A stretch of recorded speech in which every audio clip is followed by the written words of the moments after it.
Assalamualaikum warahmatullahi wabarakatuh. Alhamdulillah rabbil alamin wassalatu wassalamu ala asyrafil anbiya'il mursalin wa ala alihi washabbihi ajmain amma ba'd. Alhamdulillah, bersyukur kehadrat Allah Subhanahu wa taala yang memberikan kelapangan masa kepada saya untuk bersiaran bersama saudara-saudari, tuan-tuan dan puan-puan sempena dengan kedatangan bulan Ramadan al-Mubarak. Tidak berapa lama lagi kita akan melangkah masuk ke pintu Ramadan yang Allah Subhanahu wa taala berfirman di dalam Al-Quran, ya ayyuhalladzina amanu kutiba alaikumusiyam kama kutiba alal ladzina min qablikum la'allakum tattaqun. Wahai orang-orang yang beriman, diwajibkan ke atas kamu berpuasa pada bulan Ramadan sebagaimana yang telah diwajibkan ke atas umat-umat yang terdahulu. Moga-moga kamu termasuk di kalangan orang-orang yang bertakwa.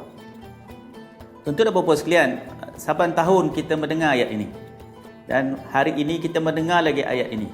Beberapa jam lagi kita akan melangkah masuk ke pintu Ramadan, yakni pintu yang penuh dengan keberkatan, pintu yang penuh dengan kerahmatan Allah Subhanahu wa taala. Puasa kita sama saja seperti puasa-puasa tahun-tahun yang lalu, iaitu bermula dengan sahur dan berakhir dengan berbuka. Dan ada ibadat-ibadat lain yang dituntut pada kita untuk dilaksanakan pada bulan Ramadan ni, seperti solat sunat, membaca Al-Quran, berzikir, memberi sedekah jariah dan sebagainya.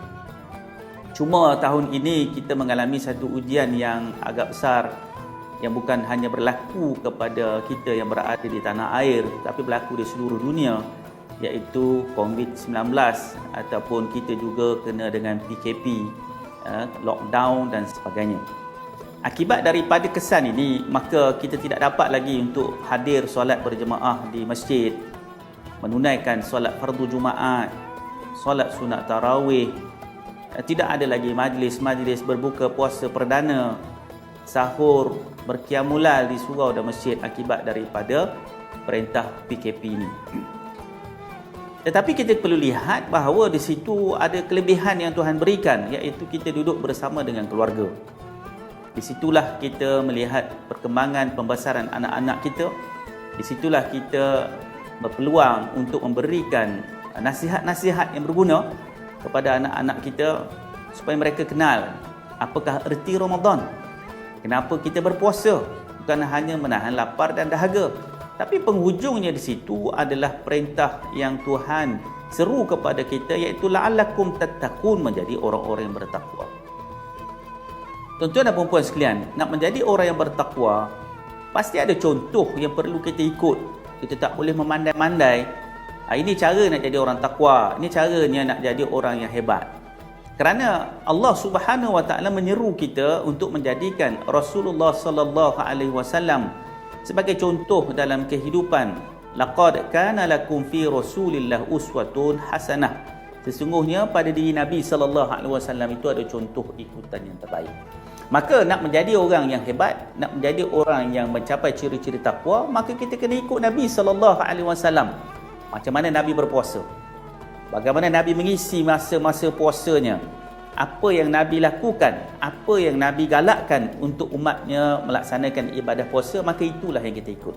Antara contohnya ialah seperti membaca Al-Quranul Karim. Bukan sekadar kita baca untuk khatam, tetapi kita mesti baca untuk faham. Seringkali saya sebut perkara ini, Quran yang diturunkan oleh Allah bukan semata-mata untuk kita baca mendapat ganjaran pahala. Tapi Quran yang diturunkan oleh Allah ada mesej-mesej, pesanan-pesanan bagaimana nak menjadi manusia yang disukai oleh Allah Subhanahu wa taala. Bagaimana menghindarkan manusia daripada menjadi golongan yang dibenci oleh Allah Subhanahu wa taala. Semua orang boleh baca Quran insya-Allah. Semua orang boleh belajar baca Al-Quran insya-Allah. Tetapi nak menjadi orang yang faham Al-Quran, ini satu benda yang disebut sebagai cabaran. Inilah benda yang disebut sebagai kesukaran. Oleh sebab itu, puasa yang kita sambut sama saja seperti tahun-tahun yang lalu. Beza di situ saya sebut kita ada wabak COVID-19, kita ada PKP menyebabkan tak dapat kita melaksanakan ibadat-ibadat seperti tahun-tahun yang lalu, tetapi ganjaran puasanya tetap sama. Banyak benda kita boleh buat bersama keluarga, Dan yang paling penting sekali ialah bagaimana kita kenal diri. Ini yang perkara yang besar. Dulu kita kata sibuk, tak sempat nak buat ni, tak sempat nak buat tu, time kerja, tak boleh nak solat berjemaah dan sebagainya. Nak kena pergi bazar Ramadan dan sebagainya, tak sempat solat maghrib. Sekarang tak ada alasan lagi, maka kita kena kenal diri. Kalaulah duduk kat rumah pun masih tak boleh atur masa berbuka puasa, makan ala kadar, kemudian solat berjemaah bersama keluarga, kemudian barulah makan yang berat sikit, kemudian atur masa untuk solat isyak berjemaah, dan kemudian menunaikan solat sunat tarawih. Baik tuan-tuan sekalian, isu sembahyang sunat tarawih ni isu apa? Isunya ialah nak baca surah apa. Ini satu hal lagi. Masyarakat kita ni dia sibuk tentang surah apa nak baca. Sedangkan membaca surah-surah di sunat saja. Kita kalut dengan benda yang kita tak faham, menyebabkan akhirnya kita pun tak buat lah. Yang kedua, orang suka bagi alasan, iaitu sembahyang ni sunat je, tak buat pun tak apa. Tuan-tuan dan puan-puan sekalian, tidak dinafikan solat sunat tarawih itu solat yang sunat. Tetapi jangan kita lupa, ia hanya berada di bulan Ramadan, tak ada pada bulan-bulan yang lain. Maka buatlah solat sunat tarawih itu bersama keluarga di rumah. Bacalah apa-apa surah yang pendek-pendek yang tuan-tuan hafal. Nak suruh baca panjang tak ingat, baca yang pendek-pendek pun jadilah. Ulang-ulang pun nak buat macam mana, itulah diri kita. Maka kita berubahlah. Mana dah puluh tahun dah hidup yang hafal qul Allah dengan enak toina. Buat macam mana? Sekarang baru sedar diri. Maka berlatih-latihlah, hafallah ayat-ayat lain, kerana kita menjadi contoh kepada ahli keluarga kita. Kesimpulan yang saya nak buat mudah saja. Nak jadi hamba Allah yang bertakwa di bulan Ramadan, kena jadi Rasulullah sallallahu alaihi wasallam sebagai contoh dalam kehidupan.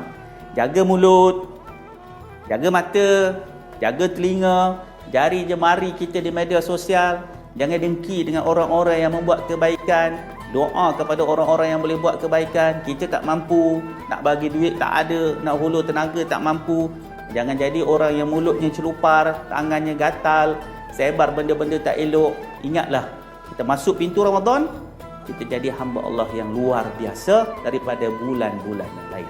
InsyaAllah, saya mendoakan tuan-tuan dan perempuan semua dapat rahmat, dapat keberkatan di bulan Ramadan. Baca buku-buku sirah tentang Rasulullah sallallahu alaihi wasallam, baru kita sedar perjuangan kita ni tak ada apa pun sumbangan kita banding dengan apa yang telah dilakukan oleh baginda Nabi sallallahu alaihi wasallam. Saya pun dah karang buku. Tuan-tuan bacalah. Apa lagi nak buat bulan Ramadan selain daripada baca Quran? Bacalah buku-buku supaya kita mendapat inspirasi menjadi manusia yang mencapai maqam la'allakum tattaqun. Sekadar itu, insya-Allah kita bersiaran di masa lain. Wabillahi taufiq wal hidayah. Assalamualaikum warahmatullahi wabarakatuh. Selamat menjalankan